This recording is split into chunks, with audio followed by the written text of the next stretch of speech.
My name is Hamish McArthur. I live in the UK. I've lived here all my life. I am 21 years old and I am a professional climber.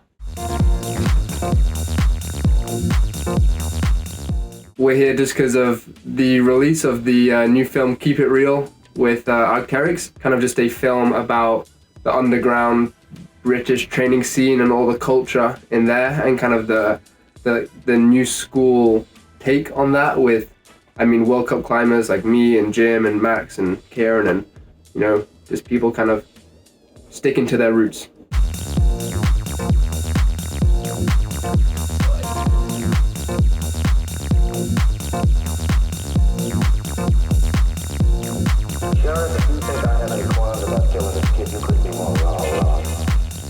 The concept for the movie is loosely based on the pretty famous and one of the most iconic climbing movies called The Real Thing.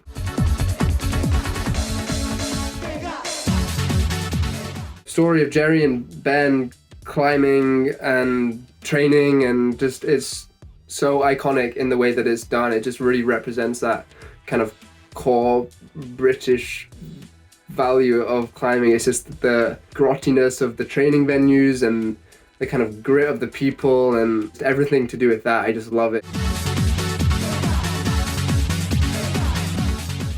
The thing that I learned most about, going through the experience of this film is kind of about just the atmosphere that is created when you have limited resources, and just to go to these people's boards in their houses and just to kind of see and smell the sweat and just everything that's gone on in that room, all the little moments of success and anger and everything that's happened in that small space and is so contained stays in there, and you can just feel kind of the energy of that space.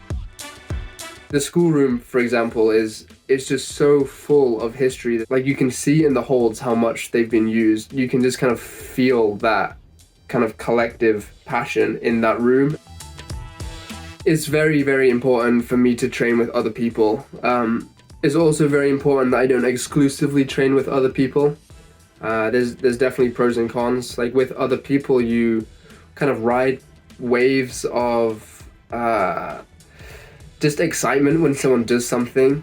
When someone pushes their limits, you are inspired to do the same. If someone kind of achieves something they weren't expecting to, you are definitely elevated to that plane just vicariously from watching them do it, and you can push yourself harder. But then at the same time, I think if you exclusively train with other people, you lose kind of that introspectiveness that comes from being on your own and training on your own, and you just are too competitive too often, and you forget that you're trying to get better and not just trying to beat people, because it can be a little bit too testosterone fueled at times, I think, in any sport, but climbing's no exception. I do work with a coach. I work with a guy called Mark, who's with Precision Coaching, based in Leeds. It's interesting with the kind of question of scheduling indoor and outdoor climbing and balancing that. There's definitely a hot topic. For me personally, I am of the opinion that I can't effectively train for comps and push myself outdoors. Like, if I try and climb hard outdoors, I just ruin my skin and I get too obsessive on things. I'm just of the opinion that I can do something at 100%, and I need to do that. I can't really spread myself too thinly. I just don't function like that. So at the moment, everything is just being poured into this one pursuit. And then later on in life, I'm sure that'll change. It definitely will change. I don't want to do comps forever. But right now, that's kind of where I have to put all of my energy. Ladura Dura is definitely something that, well, I can't say this for certain, but I feel like it's definitely something that I'm going to do in my life. I wanted to do it at the end of last year, but with the fire and everything, it just kind of didn't work out.